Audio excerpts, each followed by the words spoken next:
আমরা জানি সকল কিছু আল্লাহর ইচ্ছায় নিয়ন্ত্রিত হয়। এখন আমার প্রশ্ন হলো, আমরা যে পাপ কাজ করি তা কি আল্লাহর ইচ্ছায় করি?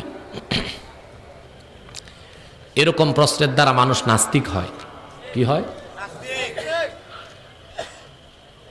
সবকিছু আল্লাহর হুকুমে হয়, এটা কোন অর্থে?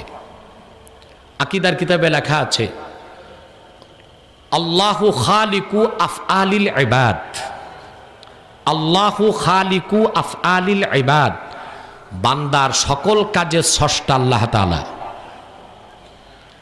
কিন্তু বান্দা করবে কি করবে না, এটার উমুরে ইখতিয়ার, ইচ্ছা শক্তি আল্লাহ বান্দাকে দিয়েছেন। আর করার না করার ইচ্ছা শক্তিও দান করেছেন। এই জন্য বান্দা যদি করে পাপ কাজটি, তার ইচ্ছার প্রকাশ ঘটেছে বলে সে গুনাহগার। বুঝেন নাই? তার ইচ্ছার প্রকাশ ঘটেছে বলে সে কি? গুনাহগার। মানুষ আর জিন ছাড়া কোনো সৃষ্টিকে আল্লাহ তাআলা ইচ্ছা শক্তি দেন নাই। আল্লাহ যেভাবে হুকুম করছেন সেভাবেই চলতেছে। মানুষকে আল্লাহ স্বাধীনতা দান করছেন। আল্লাহ বলছেন, ইম্মা শাকিরা ওয়া ইম্মা কাফুরা, হয় সে কৃতজ্ঞ বান্দা হবে, নয় নাফরমান বান্দা হবে। ঠিক কিনা? এজন্য সকল কাজের স্রষ্টা আল্লাহ তাআলা।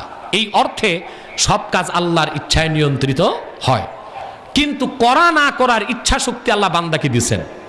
সেই ইচ্ছার প্রকাশের কারণে সে পাপী হয়, আর সেই ইচ্ছার প্রকাশ না করার কারণে সে পুণ্যবান হয়। কথা বুঝতে পারছেন?